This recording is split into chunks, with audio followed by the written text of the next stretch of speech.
লেখক উজ্জ্বল সংযুক্তার উচ্ছৃঙ্খল সন্তান। মা, একটা কথা বলবো, রেগে যাবে না তো? রান্না করতে করতে পেছন ফিরে মা 17 বছরের মেয়ে কুহেলিকে জিজ্ঞেস করে, রাগবো কেন? ভালো কথা যদি বলিস, রাগার কোনো প্রশ্নই ওঠে না। বল, কি বলতে চাস?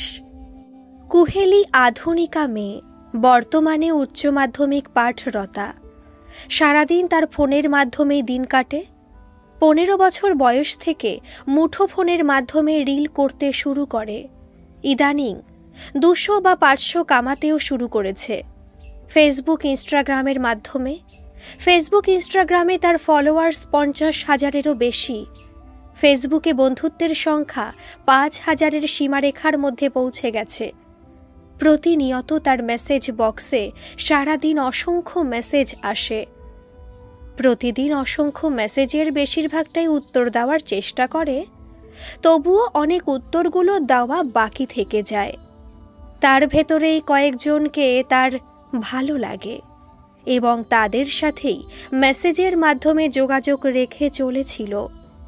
এই সবের কারণে পড়াশোনাতে মোটেই মন নেই তার কথায়। তার কাছে সময় নেই পড়াশোনার জন্য। ইতিমধ্যে বেছে বেছে বেশ কয়েকজনের সাথেই অনলাইনে প্রেমের মাধ্যমে পড়েছে। মায়ের প্রশ্নের উত্তরে ভয়ে ভয়ে বলে ওঠে, আমার বিয়ে দিয়ে দাও মা, তাহলে আমি শান্তিতে থাকতে পারবো, তোমরাও শান্তিতে থাকতে পারবে। কুহেলির মা সুচিত্রা দেবী রান্না করতে করতে চমকে ওঠে। গরম খুন্তিটা নিয়ে তেড়ে যান মেয়ের দিকে এবং বলে ওঠেন, গরম খুন্তি দেখেছিস? এটা তোর পিঠে ছ্যাঁকা দিলে কেমন লাগবে? হতচ্ছাড়ি মেয়ে, 17 বছর বয়সী তোর বিয়ের নেশা চেপেছে। আজ তোর একদিন কি আমার একদিন। পড়াশোনার বইপত্র পাশে সরিয়ে রেখে ফোন নিয়ে পড়ে আছে সারা দিন। ততক্ষণে মায়ের রুদ্ররূপ দেখে সভয়ে স্থান পরিত্যাগ করতে করতে কুহেলি বলে, তুমি তো খালি রেগে যাও বিয়ের কথা বললেই। দেখো, কোনোদিন আমি বাড়ি থেকে পালিয়ে গিয়ে বিয়ে করে নেব। মা ততোধিক রেগে উঠে বলে, তবে রে, খুব বার বেড়েছে না তোর? দাঁড়া, বাবা বাড়িতে আসুক, আজকে তোর বিয়ের শখ যদি না ঘুচিয়ে দিয়েছি, আমিও তোর মা নই। কুহেলির হাতে দামি স্মার্টফোন দেওয়া হয় তার মাধ্যমিক পরীক্ষার ভালো রেজাল্ট করার জন্য। পরের পরীক্ষাগুলোতে যাতে ইন্টারনেট দেখে আরও ভালোভাবে পড়াশোনা করতে পারে, সেটা ভেবেই বাবা কুহেলির হাতে ফোন তুলে দিয়েছিল। কিন্তু কিছুদিনের ভেতরেই সুন্দরী মেয়েটি ফেসবুক ইনস্টাগ্রামে রিল করে কয়েক হাজার ফলোয়ার্স বাড়িয়ে নিয়ে কিছুদিনের ভেতরেই স্মার্টফোনের নেশায় পেয়ে বসেছিল। এদিকে তার হাতে ইদানিং কিছু টাকা আসতে শুরু করেছে ফেসবুকের মাধ্যমে, আর তাতেই তার প্রেমিকের সংখ্যা অসংখ্য হয়ে দাঁড়িয়েছে। সেখান থেকে কয়েকজনকে তার ভালো লেগে গেছিল। তাদের মধ্যে 2-3 জনকে বেশি পছন্দ করত সে। তাদের সাথে সময় পেলেই চ্যাটিংয়ের মাধ্যমে বর্তমানের পরিস্থিতি ভুলে যেত। ফেসবুকের বন্ধুদের মধ্যে সব থেকে ভালো লেগেছিল আকাশকে। নিজের ফোন নম্বরও আদান প্রদান করেছিল আকাশের সাথে। আরও একজনের সাথে চুটিয়ে প্রেম পর্ব চালিয়ে গেছিল, সে হলো সুজয়। কুহেলির পড়াশোনার দিক থেকে নজর ক্রমশ অন্যদিকে সরে যাচ্ছিল, সেটা বাড়ির কারোর নজরে পড়েনি। বাবার একমাত্র আদুরে মেয়ে বলে কথা, মেয়ের মুখ থেকে একবার যেরকম ইচ্ছের কথা বেরোতেই বাবা এনে হাজির করবেই, মা মাঝে মাঝে আপত্তি করে বলে উঠত, এতটা আশকারা দিও না তো, মেয়ের মতিগতি আমার মোটেই ভালো লাগছে না, তোমার কাছে একরকম আমার কাছে একরকম। বাবা হেসেই বলতো, থাক না, মেয়ে তো, বাড়িতে আর কতদিনই বা থাকবে বলো তো? একদিন পরের বাড়িতে তো চলে যেতেই হবে, তাই না? তাহলে যতদিন আমাদের স্নেহের ছায়াতে আছে থাকতে দাও না। বাবার কাছে থেকে সাহস পেয়ে কুহেলি আরও সাহসী হয়ে ওঠে। ইদানিং মাকে যতটা পারে এড়িয়ে চলে, আর ওদিকে চুটিয়ে রিলের সাথে প্রেম পর্ব চালিয়ে যেতে থাকে। ফেসবুক থেকে একটু একটু করে টাকা পাওয়ার পরিমাণ বাড়তে থাকলে রিল করার নেশাটা পেয়ে বসে। এমন সময় একদিন ফেসবুকের প্রেমিক আকাশ প্রস্তাব দেয়, কুহেলি, তুমি যেভাবে রিল করছো তাতে তোমার লাইক কমেন্টস যতটা হওয়ার কথা হচ্ছে না। তাছাড়া তুমি স্টারগুলো আরও বেশি বেশি পাবে। যদি নিজের সুন্দরী শরীরের খানিকটা অংশ দেখাতে পারো, তখন তো তুমিই হবে সোশ্যাল মিডিয়ার রানী। প্রেমিক আকাশের কথাটা চিন্তা করে অর্ধনগ্ন রিলগুলো ফেসবুক ইনস্টাগ্রামে পোস্ট শুরু করে কুহেলি। দেশি বিদেশি মেয়েদের নগ্ন রিলগুলো দেখে প্রথমটা লজ্জিত হলেও পরে নির্ণয় নেয় এমন রিলসই সে করে পোস্ট করবে। তাতে অল্পদিনেই তার রোজগারের অর্থটা অনেকটাই বেশি বেড়ে যাবে। অল্প বয়সের মেয়েটার এতটুকু চিন্তা হলো না তার এমন রিল করার কারণ কতটা ভয়ানক হতে পারে। সব চিন্তা ঝেড়ে দিয়ে নিজের ঘরের দরজা বন্ধ করে অশ্লীল রিল করাতে উঠে পড়ে লাগে। প্রতিদিন প্রায় ডজনখানেক অশ্লীল রিল পোস্ট করতে শুরু করে ফেসবুক ইনস্টাগ্রামে। দেখতে দেখতে টাকার অঙ্কটাও বেড়ে ওঠে তরতর করে। এই ব্যাপারে ইন্ধন জোগাতে লাগলো তার প্রেমিক আকাশ। মাত্র 2 মাসেই কুহেলির ব্যাংক অ্যাকাউন্টে একটা মোটা অঙ্কের টাকা জমা পড়তে শুরু করে।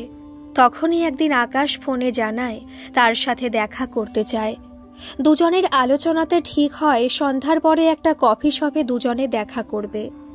এতদিন কুহেলি ও আকাশের ভেতরে আলাপ হয়ে এসেছিল অনলাইনের মাধ্যমে।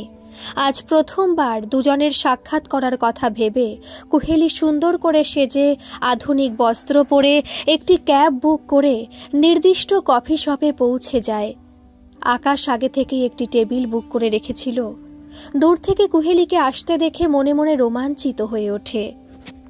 কফি শপের দ্বার পর্যন্ত পৌঁছে উষ্ণ অভ্যর্থনা জানিয়ে নির্দিষ্ট টেবিলে নিয়ে আসে। দূর থেকে কুহেলি আকাশকে দেখে রোমাঞ্চিত হয়ে উঠেছিল। 6 ফুটের মতো লম্বা সুন্দর বলিষ্ঠ চেহারা ছেলেটি এক নজরেই মনের গভীরে বাসা বেঁধে গেছিল। মনে মনে চিন্তা করে নিশ্চিন্ত হয় ছেলেটির অনেক টাকা পয়সা আছে। এত সুন্দর চেহারা, তার উপরে এত দামি পোশাক সাধারণ কোনো ছেলে হলে চিন্তাই করতে পারত না। কুহেলি মনে মনে সিদ্ধান্ত নিয়ে ফেলে এর সাথেই বাকি জীবনের দিনগুলো কাটিয়ে দেবে। ফেসবুক থেকে তার যেরকম ইনকাম হচ্ছে তার উপরেই ছেলেটি বিত্তশালী হওয়ার পরিচয় পেয়ে যাওয়াতে অচিরেই মনটা ভাবাবেগে শান্ত হয়ে যায়। কফি শপের টেবিলে দুজনেই আমনে সামনে বসে। দুজনে দুজনের দিকে তাকিয়ে থাকে খানিকক্ষণ। আকাশের দু চোখে নিজের চোখ রেখে ভাবতে শুরু করে কুহেলি, ছেলেটি তো তার সৌন্দর্যে মুগ্ধ হয়ে গেছে, চোখের পলক পড়ছে না। মনে মনে গর্বিত হয়ে ওঠে কুহেলি ব্যাপারটা বুঝতে পেরেই। ঠিক তখনই নিজের হাত বাড়িয়ে দিয়ে বলে, কেবল দেখতেই থাকবে নাকি? ছবির মাধ্যমে এতদিন তো দেখেছ, মন ভরেনি? কুহেলির বাড়ানো হাতটা নিজের 2 হাতের মাঝে বন্দি করে আকাশ বলে, এতদিন ছবি আর রিলেই দেখেছি, সামনাসামনি দেখে তো মুগ্ধ হয়ে গেছি। বলতে লজ্জা লাগছে না কিন্তু তোমার মতো মেয়েকে আমার জীবনে চাই, এটুকুই জানি। আকাশের কথার মাঝখানে থামিয়ে লজ্জায় রাঙা হয়ে উঠে মুখ নিচু করে বলে, আমিও তোমায় পছন্দ করতে শুরু করেছি, তোমার ভাবনাকে সম্মান জানাই। এখন বলো, কিসের জন্য দেখা করতে ডেকেছ? কুহেলির উষ্ণ হাতটা নিজের 2 হাতের মাঝে বন্দি করে বলে, ফেসবুক ইনস্টাগ্রামে তোমার বেশ নাম হয়ে গেছে, এটাকে আরও বাড়াতে হবে। তখন তোমার অ্যাকাউন্টে লক্ষ লক্ষ টাকা জমা হবে, আর সেটাই চাই। তবে তার জন্য আমাদের দুজনকে একসাথে থাকতে হবে। আমরা যৌথভাবে যদি কিছু এমন রিল পোস্ট করতে পারি, তাহলে সেই দিন আর দূরে নেই যখন আমরা দেশ বিদেশে ঘুরে বেড়াতে পারব। কুহেলি আকাশের কথায় স্বপ্নে ভেসে বেড়ায়। বসে বসে স্বপ্ন দেখতে শুরু করে বিদেশের মাটিতে উড়ে বেড়াচ্ছে 2 হাত মেলে, যেখানে কোনো বাধা নেই। বাবা মা ছাড়া সমাজের রক্তচক্ষু সামনে তাদের পড়তে হবে না। আকাশের কথায় দিবা স্বপ্ন থেকে বেরিয়ে এসে বলে, এর জন্য কি করতে হবে আমাদের? তাছাড়া আমরা দুজনে একসাথে থাকবো কি করে? তাহলে তো বিয়ে করতে হয়, তাই না? কিন্তু এখানে একটা সমস্যা দাঁড়িয়ে যাচ্ছে, আমার বাড়ি থেকে এখনই কেউ মেনে নেবে না। আমার পড়াশোনার উপরে চাপ সৃষ্টি করছে ওরা। কিন্তু আমার পড়াশোনাতে মন নেই, টাকা রোজগার করার স্বপ্ন তুমি দেখিয়েছিলে, তাই আজকে আমি এখানে দাঁড়িয়ে। দুজনে মিলে একসাথে যদি আমরা এমন ধরনের ভিডিও পোস্ট করি তাহলে সত্যি অনেক বড়লোক হয়ে উঠব খুব তাড়াতাড়ি। কুহেলির হাতটা শক্ত করে ধরে নিজের ঠোঁটের উষ্ণ চুম্বন এঁকে দেয় কুহেলির হাতের উপরে। বেশ কয়েকটি চুম্বন দেওয়ার পরে বলে ওঠে, তার জন্যই তোমাকে আজকে এখানে ডাকা। আমাদের উদ্যোগটা সাথে সাথে কাজে লাগাতে হবে। তুমি যখন এতটা অ্যাক্টিভ হয়ে আছো সোশ্যাল মিডিয়ায়, তখন এই মুহূর্তে শান্ত হয়ে গেলে চলবে না। তবে আমাদের দুজনের একসাথে থাকার জন্য বিয়ে করাটাও জরুরি। তোমার বাড়িতে কেউ রাজি হবে না, এটা আমিও বুঝেছি। তাই আমার উদ্দেশ্য, তুমি বাড়ি থেকে বেরিয়ে এসো, যতটা যা কিছু পারো হাতের কাছে নিয়ে নেবে। তারপরেই আমরা শহর ছেড়ে দেব। এই শহর থেকে আমরা দূরে চলে যাব। ওখানে গিয়ে বিয়ের পরে নতুন করে সংসার বসাবো। তারপরেই আমাদের কাজ, যখনই সময় পাবো তখনই উষ্ণ রিলগুলো তৈরি করব এবং বিভিন্ন সোশ্যাল মাধ্যমে সেগুলো পোস্ট করলে আমাদের টাকা পয়সা নিয়ে আর চিন্তা করতে হবে না। আকাশের কথার গুরুত্ব বুঝে কুহেলি বলে, আমিও দেরি করতে চাই না। তবে একটা কথা বলো তো, আমরা বিয়ের পরে তোমাদের বাড়িতে উঠবো না? তোমার বাড়ি কোথায় সেটাও তো আমি জানি না ভালো করে। যেটুকু জেনেছি তা তো ওই সোশ্যাল মিডিয়ার মাধ্যমেই। জানো আকাশ, আমার খুব শখ বিয়ের সময় নতুন বেনারসি শাড়ি এবং গা ভর্তি গয়না দিয়ে সেজে বিয়ে করার। মা বাবার সাথে কয়েকটা বিয়ে বাড়িতে গেছি, সেখানে দেখে এসেছি, তাই আমার ওই রকমই ইচ্ছাগুলো। কিন্তু তুমি তো বলছো আমরা কোনো দূর শহরে চলে যাব, সেখানেই আমাদের সংসার হবে। তাহলে কি আমার স্বপ্নগুলো মরীচিকা থেকে যাবে? কুহেলির হাতের তালুতে আর একবার উষ্ণ চুম্বন দিয়ে বলে, এখন তোমার স্বপ্ন প্রচুর অর্থ রোজগার করার। তার জন্য তোমাকে বাড়ি ছাড়তে হবে আমার সাথে। তাছাড়া তোমার বাড়ি থেকে পালিয়ে গিয়ে বিয়ে করলে সে স্বপ্নগুলো তো এখন হবে বলে মনে হয় না। একটা কথা বলো তো, তোমার নতুন বউয়ের সাজে সেজে বিয়ে করার স্বপ্নটা আগে, না অর্থ রোজগার করার স্বপ্নটা আগে? দুটো স্বপ্ন একসাথে পূর্ণ হয় না, এটা তো বোঝো। তোমার দ্বিতীয় স্বপ্নটা পূর্ণ হতে বেশি সময় লাগবে না। তাছাড়া বাড়ি থেকে পালিয়ে যাওয়ার পরে তোমার বাড়ি থেকে থানা পুলিশ হবে, তাই বহু দূরে চলে যেতে হবে, যেখানে আমাদের হঠাৎ করে কেউ খুঁজতে পারবে না। সবকিছু বোঝার পরে কুহেলি বলে, না, আগে টাকা রোজগার করার স্বপ্ন পূরণ করতে হবে।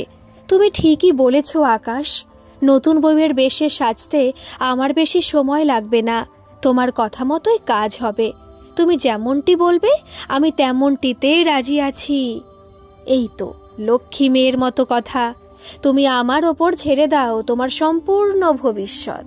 তবে আমিও বেশি দেরি করতে চাইছি না। এরপরেই দুজনের ভেতরে গোপন আলোচনা হয় খানিকক্ষণ। ততক্ষণে উষ্ণ কফির সাথে কিছু স্ন্যাক্স এসে পৌঁছেছিল।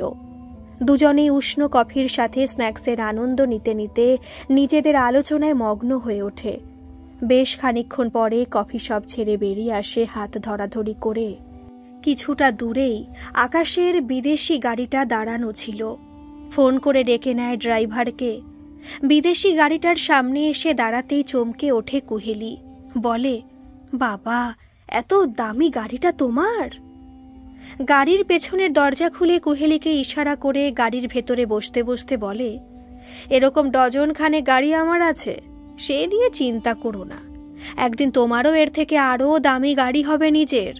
আমরা সেই উদ্দেশ্য নিয়েই এগিয়ে চলেছি।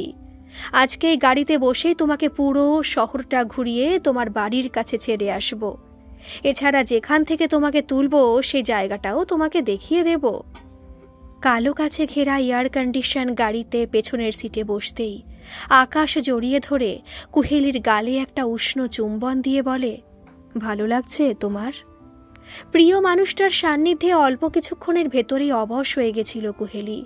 সন্ধ্যার ঝকঝকে আলোয় বিদেশি গাড়িতে সফর করতে করতে স্বপ্নের পৃথিবীতে হারিয়ে যায় কয়েকটি মুহূর্তের ভেতরে। একবারও ভাবে না কিছুক্ষণ আগে পরিচয় হওয়া অজানা অচেনা একটি ছেলের কাছে নিজের শরীর ছেড়ে দেয় সম্পূর্ণ বিশ্বাস করে। ততক্ষণে আকাশ কুহেলির সমস্ত অস্তিত্বটাকে কাবু করে ফেলেছে নিজের শরীরের সান্নিধ্যে। বেশ কিছুক্ষণের জন্য নিজেকে হারিয়ে ফেলেছিল কুহেলি একটা অজানা মাদকতায়। আরও খানিকটা বেড়ে যাওয়ার আগেই নিজেকে সংযত করে খানিকটা দূরত্ব বজায় রেখে বলে, এখনই এর থেকে বেশি অগ্রসর হইও না, আর কটা দিন একটু অপেক্ষা, তারপরেই আমি তোমার হয়ে যাব। মিষ্টি হেসে আরেকটি চুম্বন দিয়ে বলে, আসলে কি বলো তো, তোমার শরীরের সুগন্ধে আমার অস্তিত্ব বিচলিত হয়ে উঠেছিল। তোমার মাদকতায় ভরা শরীরের উষ্ণ সান্নিধ্যে পরিস্থিতি ভুলে গেছিলাম। ক্ষমা করে দিও আজকের জন্য।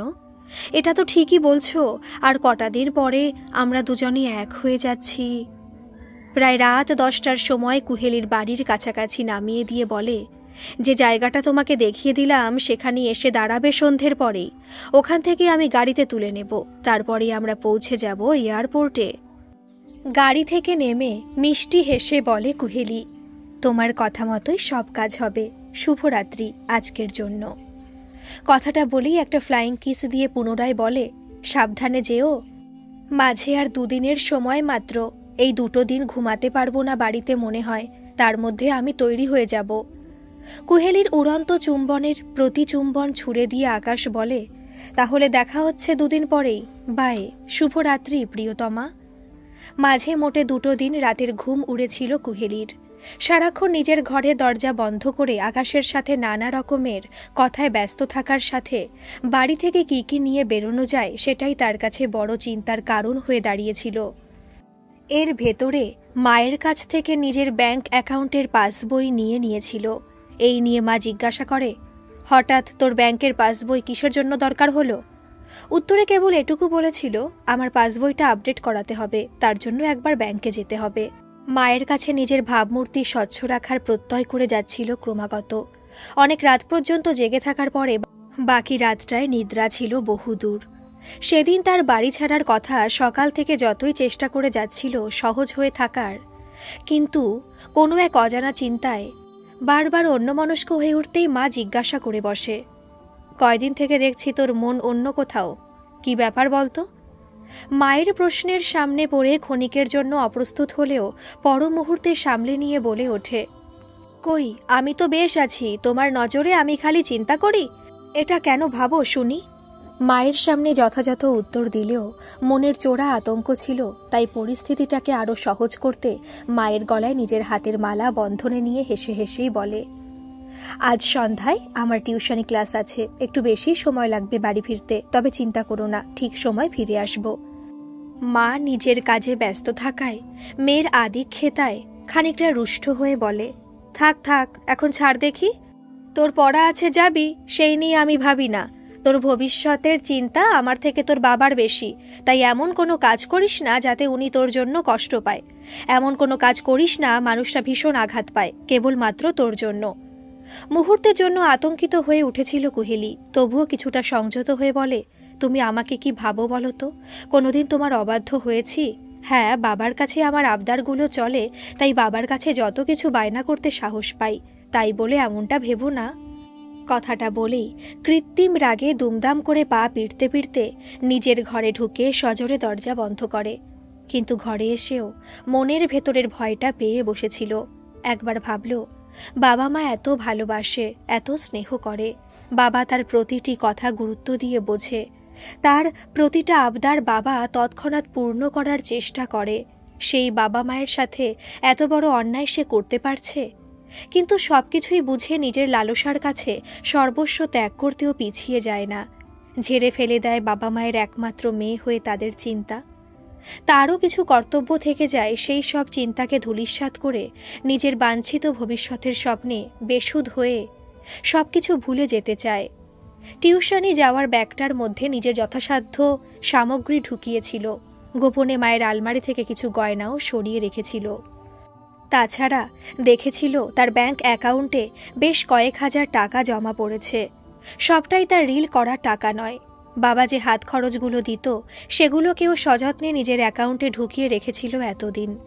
সন্ধ্যার পরেই স্কুলের ব্যাগটা পেছনে ফেলে হাতে একটি ব্যাগ নিয়ে বাড়ি থেকে বেরিয়ে যাওয়ার সময় আওয়াজ দেয়, মা, আমি টিউশনিতে চললাম, বাইরে দরজাটা বন্ধ করে দিও।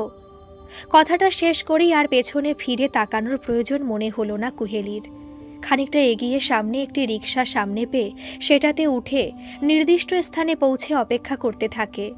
এর ভেতরে চারিদিকে বারবার দেখে নিতে থাকে, চেনা জানা কেউ ওর দিকে লক্ষ্য রাখছে না তো। কিছুটা নিশ্চিন্ত হয়ে ফোন করে আকাশকে। কি গো, আমি তো এসে গেছি। তুমি আমাকে যে স্থানে অপেক্ষা করতে বলেছিলে সেখানেই অপেক্ষা করছি। মিষ্টি হেসে আকাশ বলে, এই তো আর কয়টা মিনিট, এসেই গেছি। রাস্তায় ট্রাফিক জ্যাম অসম্ভব, তাই দেরি হচ্ছে। কয়েক মিনিটের ভেতরেই পৌঁছে যাচ্ছি। মিনিট 5 ভেতরেই তার সামনে একটি ক্যাব এসে দাঁড়ায়। পেছনে দরজাটা খুলি আকাশ বলে, তাড়াতাড়ি ঢোকো, এখানে বেশিক্ষণ অপেক্ষা করা যাবে না। কুহেলিরও দেরি করার ইচ্ছা ছিল না। নিজের ব্যাগ গাড়িতে রেখে বসে পড়তেই গাড়ি চলতে শুরু করে। গাড়ির উইন্ডো গ্লাসগুলো সব তোলা ছিল। গাড়ির ভেতরে রীতিমতো ঠান্ডা থাকায় বলে, এসি চলছে বুঝি? তা যা গরম ছিল বাইরে, গাড়ির ভেতরে এসে এসি ঠান্ডা হাওয়ায় শরীরটা শান্ত হয়ে গেল। ততক্ষণে গাড়ি ছুটে চলেছে শহরের এয়ারপোর্টের উদ্দেশ্যে। তার ভেতরেই আকাশ খানিকটা সান্নিধ্যে এসে জড়িয়ে ধরে বলে, এই দিনটার জন্য কত অপেক্ষা করতে হয়েছে বলো তো, তবে শেষমেশ আজ তোমাকে নিজের করে পেলাম। কুহেলি আর আকাশের ক্যাব বিমানবন্দরের কাছে পৌঁছতেই হঠাৎ চারদিক দিয়ে 4টি গাড়ি ঘিরে ধরে তাদের ক্যাবটিকে। মাঝখানে ক্যাবটিকে রেখে 4টি গাড়ি এগিয়ে যায় বিমানবন্দরের একটা নির্জন জায়গায়। এতক্ষণে ক্যাব ড্রাইভার ব্যাপারটা বুঝতে না পেরে আকাশকে সূচিত করতে গেলেও সে ততক্ষণে বুঝে গেছিল তারা অন্য 4টি গাড়ির ঘেরাটোপে চলে এসেছে। মুহূর্তে আতঙ্কিত হয়ে ওঠে, কিন্তু কিছুই বুঝতে না পেরে ক্যাবের ভেতরে থেকেই চারিদিকে তাকিয়ে ছটফট করতে শুরু করাতে কুহেলি জিজ্ঞেস করে, এগুলো কাদের গাড়ি আর এমনভাবে আমাদের গাড়িকে ঘিরে রেখেছে কেন? আতঙ্কিত নজরে আকাশ বলে, সেটাই তো বুঝতে পারছি না, ওদিকে আমাদের ফ্লাইটের সময় হয়ে এলো। ক্যাব ড্রাইভারকে পুনরায় জিজ্ঞাসা করে, দাদা এরা কারা? এমনভাবে আমাদের গাড়িকে ঘিরে ধরে কোথায় নিয়ে চলেছে? ক্যাব ড্রাইভারও আতঙ্কিত ছিল, তাই কিছু বুঝতে না পেরে বলে, আমিও বুঝতে পারছি না, তবে ওরা আমার গাড়িকে থামতে দিচ্ছে না। সামনের গাড়ি যেদিকে চলেছে আমাকেও সেই দিকে যেতে বাধ্য করছে। খানিকক্ষণ পরে ক্যাবটিকে ঘিরে ধরে বাকি 4টি গাড়ি বিমানবন্দরের একটি নির্জন স্থানে এনে দাঁড় করিয়ে পাশের গাড়িগুলো দূরে সরে যায়। সামনের গাড়িটি ক্যাবের সামনে থমকে দাঁড়িয়ে যায়। আকাশের সাথে কুহেলিও বড় বড় চোখে দেখতে থাকে। 4টে গাড়ি থেকে বেশ কয়েকজন নেমে আসে। তাদের পোশাক দেখে মনে হয় তারা কোনো সুরক্ষা বাহিনীর অথবা পুলিশের লোকজন। প্রতিটি ব্যক্তির স্মার্টনেস বয়ান করছিল এমনটাই। ঠিক ওই সময় সামনের গাড়ি থেকে যে ব্যক্তিটি নেমে আসে তার উপরে হঠাৎ কুহেলি নজর পড়তেই ভয়ে আতঙ্কে চমকে ওঠে। সামনের গাড়ি থেকে তার বাবা নেমে তাদের ক্যাবের দিকে এগিয়ে আসছেন। ক্যাবের ভেতরে বসে বসেই কুহেলির গলা শুকিয়ে কাঠ হয়ে যায়। সারা শরীরে আতঙ্কে ঘাম বয়ে যায়। এক হাতে শক্ত করে আকাশের হাত ধরে রীতিমতো কাঁপতে থাকে ভয়ে। ক্যাবের কাছে এসে কুহেলির বাবা গাড়ি থেকে নেমে আসার জন্য ইশারা করতেই আকাশ গাড়ি দরজা খুলে নেমে এসেই ওনার পায়ের কাছে শুয়ে পড়ে ক্ষমা ভিক্ষা করতে শুরু করে। এটা দেখে কুহেলি যতটা ভয়ে ভয়ে ছিল তার থেকে বেশি আশ্চর্য হয়ে ওঠে। তার বাবার কাছে সে অভিযুক্ত সন্তান, তাকেই ক্ষমা চাওয়া উচিত, কিন্তু আকাশ যখন তার বাবার পায়ের নিচে পড়ে ক্ষমা ভিক্ষা করতে করতে বলতে থাকে, আঙ্কেল আমার কিছু দোষ নেই, আপনার মেয়ে আমাকে প্রলোভন দেখিয়েছে এই শহর ছাড়ার জন্য। তখনই কুহেলির কাছে পরিস্থিতিটা পরিষ্কার হয়ে যায়। মুহূর্তেই আকাশের এমন মিথ্যাচারে অবাক হয়ে ওঠে। ততক্ষণে কুহেলির বাবা সাথে থাকা ব্যক্তিদের ইশারা করে আকাশকে গ্রেফতার করার জন্য।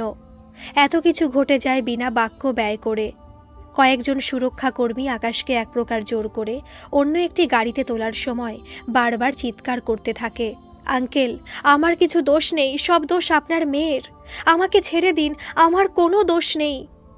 কিন্তু আকাশের কথায় কর্ণপাত না করে তাকে অন্য একটি গাড়িতে তুলে সুরক্ষা কর্মীরা বেরিয়ে যায়। এদিকে মেয়ের দিকে ইশারা করে অন্য একটি গাড়িতে ওঠার জন্য। কুহেলি মাথা নত করে অপরাধীর মতো বাবার পেছন পেছন এসে গাড়িতে বসে। খানিকক্ষণের ভেতরে গাড়ি এসে বাড়িতে পৌঁছায়। সেখানে মেয়েকে নামিয়ে তার কাছে থেকে ফোন এবং তার টিউশনির ব্যাগ সাথে নিয়ে বাড়ি থেকে বেরিয়ে যাওয়ার সময় স্ত্রীকে বলে, নজর রাখবে মেয়ে যেন বাড়ি থেকে না বেরোতে পারে। বাড়ির বাইরে অবশ্য একজন সুরক্ষা কর্মী নজর রেখেছে। কুহেলির বাবা সুবীরেশ সান্যাল বাইরে থেকে দেখতে খুব সাধারণ ব্যক্তি, কিন্তু তিনি কেন্দ্রীয় জাতীয় তদন্ত সংস্থায় ন্যাশনাল ইনভেস্টিগেশন এজেন্সির একজন সুদক্ষ অফিসার। বাড়িতে এবং সমাজে তিনি একজন কেন্দ্রীয় সরকারের কর্মচারী মাত্র। ওনার ব্যাপার কেবলমাত্র ওনার স্ত্রী ছাড়া আর কেউ জানতেন না। এমনকি একমাত্র মেয়ে সেও কোনোদিনও জানতে পারেনি বাবার সম্বন্ধে। সুবীরেশ বাবু এতটাই সাদা সিধা সহজ সরলভাবে থাকতেন যে তার কর্মক্ষেত্রের সম্বন্ধে কেউ আন্দাজটুকু করতে পারত না। এতটাই গোপনীয়তা ছিল তার কর্মক্ষেত্র। একমাত্র মেয়েকে তিনি নিজের প্রাণের থেকেও বেশি ভালোবাসতেন এবং স্নেহ করতেন। মেয়েকে স্মার্টফোন কিনে দিয়েছিলেন কেবলমাত্র পড়াশোনার জন্য, কিন্তু কিছুদিন পরে তিনি জানতে পারেন মেয়ে উল্টো পথের যাত্রী। তখনই মনে মনে ভেবেছিলেন বকাঝকা করে কিংবা গায়ে হাত তুলে আজকের আধুনিক সন্তানদের শায়েস্তা করতে পারবেন না। যদি এমনটা করতে যান তাহলে হিতের বিপরীত হতে পারে। তারা নিজেরা যদি কন্ট্রোল না হয় তাহলে তাদের কন্ট্রোল করার রাস্তা তিনি নিলেন অন্যভাবে। মেয়েকে তিনি বুঝতে দিলেন না যে তিনি তার উপর নজর রেখেছেন। নিজের স্ত্রীকেও বুঝতে দিলেন না মেয়ের উপরে তার সতর্ক নজর। ফোনের মাধ্যমে যে রিল এবং ফটোগুলো সে তৈরি করে সোশ্যাল মিডিয়ায় পোস্ট করত, সেগুলোর উপরে তিনি কড়া নজর রেখেছিলেন। এমনকি মেয়ের ফোন ক্লোন পর্যন্ত করেছিলেন। ফোন ক্লোন করার অর্থ যে ব্যক্তি একটি মোবাইল ফোন সঞ্চালন করছে তার অজান্তেই সেই ফোনের সমস্ত অ্যাক্টিভিটি অন্য একটি ফোনের মাধ্যমে জেনে যাওয়া। এমন সিস্টেমকে ফোন ক্লোন করা বলে। তার একমাত্র সন্তান ফোনের মাধ্যমে যে সমস্ত অ্যাক্টিভিটি করে চলেছে সেগুলো তিনি নিজে সম্পূর্ণ জানতে পারতেন। সেক্ষেত্রে মেয়ের বিন্দু মাত্র সন্দেহ ছিল না তার ফোনের সমস্ত গতিবিধি তার বাবার নজরের সামনে হচ্ছিল। এমনকি সে কার কাছে ফোন করছে, কাকে মেসেজ করছে সেটাও তিনি জানতে পারতেন। সুবীরেশ বাবুর উপায় ছিল না মেয়ের স্বাধীনতায় দখল দেওয়া ছাড়া। যখনই তিনি বুঝতে পেরেছিলেন মেয়ে ইন্টারনেটে দুরুপযোগ করতে শুরু করেছে, ঠিক তখনই এমন সব উপায় অবলম্বন করেন। সুবীরেশ বাবুর মতো প্রতিটি বাবা মাকে তাদের সন্তানদের উপরে নজর দেওয়া আবশ্যক। সেদিন রাতে বাড়ি ফিরে একদম শান্তভাবে মেয়ের সামনে বসে বলেন, মা, তুমি এখনো নাবালিকা, নিজের ভালো মন্দ বোঝার ক্ষমতা থেকে অনেক দূরে আছো। এতদিন নিজের ইচ্ছেতে যা কিছু করে গেছো তার জন্য হয়তো তোমার অনুশোচনা হওয়ার কথা। তবুও আমি বলবো সবকিছু ভুলে নিজের পড়াশোনাটা সমাপ্ত করে নিজের পায়ে প্রতিষ্ঠা হওয়ার পরে তোমার নিজের ইচ্ছাতে জীবনের আগামী পদক্ষেপগুলো ভেবেচিন্তে নিতে পারবে। তখন তোমার পাশে হয়তো বাবাকে কিংবা মাকে পাবে না। তখন তোমার চিন্তাধারা এখনকার মতো থাকবে না। তাই যেগুলো হয়ে গেছে মন থেকে দূর করে শিক্ষা, কেবলমাত্র শিক্ষা নিয়ে ব্যস্ত হয়ে যাও। কুহেলি বাবার সমস্ত কথা মাথা নত করে শুনে গেছিল এতক্ষণ। এবার বাবার পায়ের কাছে বসে নয়নে অশ্রু নিয়ে বলে, ক্ষমা করে দাও বাবা। শেষ মুহূর্তে বুঝতে পেরেছি একটি ধোঁকাবাজ ব্যক্তির পাল্লায় পড়তে পড়তে বেঁচে গেছি, কেবল তোমার দূরদর্শিতার জন্য। না হলে যখন ধরা পড়ে গেছিলাম তখনই ছেলেটি সব দোষ আমার উপরে দিয়ে নিজে বাঁচার চেষ্টা করে যাচ্ছিল। তখনই বুঝেছি যা কিছু বোঝার। সুবীরেশ বাবু মেয়ের মাথায় স্নেহের স্পর্শ দিতে দিতে বলেন, আমরা যখন ছোট ছিলাম তখন ছোট ছোট শিশু কিংবা অল্প বয়সের মেয়েদের ধরার উপায় ছিল ভিন্ন রকমের। এখন যেহেতু ডিজিটাল যুগ আমাদের সামনে উপস্থিত হয়েছে, তাই ছেলে মেয়েদের বিপথে নিয়ে যাওয়ার উপায়ও বদল হয়েছে। আগে ছেলে ধরা বলেই এই রকম ধোঁকাবাজদের জানা যেত। বর্তমান ডিজিটাল যুগ হওয়াতে ধোঁকাবাজদের দল এমন সব পন্থা অবলম্বন করতে শুরু করেছে। তুমি যে ছেলেটিকে বিশ্বাস করে বাড়ি ছেড়ে দিলে তার আসল উদ্দেশ্য কি ছিল জানো? কুহেলি অশ্রুসিক্ত নয়নে বাবার দিকে তাকিয়ে মাথা নাড়িয়ে বলে, না, কি করে বুঝবো? তার সাথে কথা বলে এটাই বুঝেছি ছেলেটি যথেষ্ট ভালো। তাছাড়া তার বিশাল ঐশ্বর্য আছে। না হলে যেদিন কফি শপের থেকে বেরোলাম সেদিন একটি বিদেশি অত্যন্ত দামি গাড়িতে বসিয়ে খানিকক্ষণ ঘুরেছিলাম। তখন জিজ্ঞাসা করাতে বলে, এমন গাড়ি আমার ডজন খানেক আছে। তাছাড়া ও যে পোশাক পরেছিল সেটাও বহু মূল্যের। সাধারণ কোনো ব্যক্তির আভরণে এমন বস্ত্র দেখতে পাওয়া যায় না, তাই অনেকটাই বিশ্বাস করেছিলাম। সুবীরেশ বাবু মেয়ের দুচোখের অশ্রু মুছিয়ে দিতে দিতে বলেন, একটি কথা মনে রেখো, কাউকে প্রথমবার ইমপ্রেস করতে হলে এমন ধোঁকাবাজদের এটি হলো প্রধান অস্ত্র। তোমার সামনে নিজের প্রতিপত্তি এবং এমন কিছু অত্যাধুনিকতা প্রদর্শন না দেখালে তুমি ইমপ্রেস হতে না। আর তার জন্য এমন অস্ত্র তোমার উপরে প্রয়োগ করে বধ করতে চেয়েছিল। তবে এটা জেনে রাখো, ছেলেটি নিজের না আছে কোনো গাড়ি, না অতিরিক্ত সচ্ছল। আমরা এতক্ষণে যেটুকু জেনেছি খুব সাধারণ পরিবারের ছেলে, অল্প বয়সে অতিরিক্ত রোজগারের জন্য এমন দুর্নীতিযুক্ত সংগঠনের সাথে মিশে গেছে। ঘটনা ঘটার পর থেকে আমাদের অফিসারেরা তার মুখ থেকে যেটুকু উদ্ধার করতে পেরেছে তাতে এটুকু জানা গেছে সে একটি নারী পাচারকারী চক্রের সাথে জড়িত। তবে ছেলেটি নতুন সবে এই লাইনে এসেছে। এর পেছনে একটা বড় সংগঠন কাজ করছে। এদের কাজ হলো উঠতি যুবতী মেয়েগুলোকে যেমন তেমনভাবে ফুসলিয়ে যে কোনো প্রলোভন দেখিয়ে অসভ্য ধরনের রিল তৈরি করা এবং সেই অসভ্য ধরনের রিল অথবা ভিডিওগুলো ইন্টারন্যাশনাল বাজারে বিক্রি করা, সেখান থেকে এই ধরনের ভিডিও বিক্রি করে প্রচুর অর্থ কামানো। অন্তর্রাষ্ট্রীয় বাজারে এই ধরনের ভিডিওর প্রচুর চাহিদা। তাই এই সংগঠনের সাথে যারা যুক্ত তাদের উদ্দেশ্য হলো এমন মেয়েদের নিয়ে অর্ধনগ্ন, নগ্ন এবং যৌনতাপূর্ণ রিল, ফটো এবং ভিডিওগুলো তৈরি করে সেই সব অন্তর্রাষ্ট্রীয় সংগঠনের কাছে বিক্রি করে দেওয়া। কিছু বছর আগে আমাদের দেশেরই এক স্বনামধন্য হিন্দি সিনেমার নায়িকার স্বামী গ্রেপ্তার হয়। সমাজ চক্ষুর আড়ালে তার সংগঠনে এমন ধরনের নীল ছবি তৈরি করা হতো। সেই ব্যক্তি এবং তার সাথে কর্মরত অনেকেই এখনও জেলের ঘানি টানছে। কুহেলির চোখ দুটো বড় বড় হয়ে যায় বাবার কথায়। রীতিমতো ভয় পেয়ে বলে, তাহলে কি আমাকে নিয়ে এমন ভিডিও করানোর প্ল্যান ছিল ওদের? সুবীরেশ বাবু বলেন, একদমই তাই। কারণ ওরা বুঝেছিল তুমি অর্ধনগ্ন রিল বানাচ্ছ এবং তোমার টাকা রোজগার করার প্রবল ইচ্ছা। তাই তোমাকে ওই ছেলেটি উস্কেছিল এমন অর্ধনগ্ন রিল বানানোর জন্য। আর তুমি ওদের দেওয়া টোপ গিলেছিলে। তখনই তোমাকে আরও টোপ হিসেবে প্রচুর টাকার প্রলোভন দেয়। তাতে তুমি কিছু না বুঝে রাজি হয়ে যাও। এটাই ছিল ওদের উদ্দেশ্য। একটা এমন উচ্চাকাঙ্ক্ষা মেয়েকে দেওয়া খুব সহজ প্রলোভন, যাতে খুব সহজেই তাদের শিকার জালে ধরা দেয়। তুমিও সেটাই করেছিলে, কিন্তু আমি সতর্ক ছিলাম বলে তুমি এ যাত্রায় রক্ষা পেলে। আমি না হয় কেন্দ্রীয় ইন্টেলিজেন্সদের সাথে কাজ করি, তাই তোমার উপরে আমার নজর দেওয়াটা সহজ হয়েছিল। কিন্তু অনেক বাড়ির বাবা মায়েরা আছে যারা সন্তানদের উপরে নজর দিতে পারে না। তাদের কাছে সময় থাকে না। যে বাড়ির মেয়ে এবং ছেলেরা বেশিরভাগ উচ্ছৃঙ্খল হয়, সেই সব পরিবারের ছেলেমেয়েরাই বিপদে পড়ে বেশি, এবং বিপদে পড়লেও তাদের রক্ষা করার সময় সীমাটা পেরিয়ে যায় তাদের হাত থেকে। কেননা একটি মেয়ে ঘর থেকে পালিয়ে যাওয়ার পরে প্রথমে তারা পুলিশ স্টেশনে যাবে। পুলিশের খোঁজখবর নেওয়ার ভেতর ধূর্ত দলের কাজ উদ্ধার হয়ে যাবে। তবে প্রতিটি বাড়ির গার্জিয়ানদের তাদের সন্তানদের উপর সতর্ক দৃষ্টি দেওয়া অত্যন্ত আবশ্যক।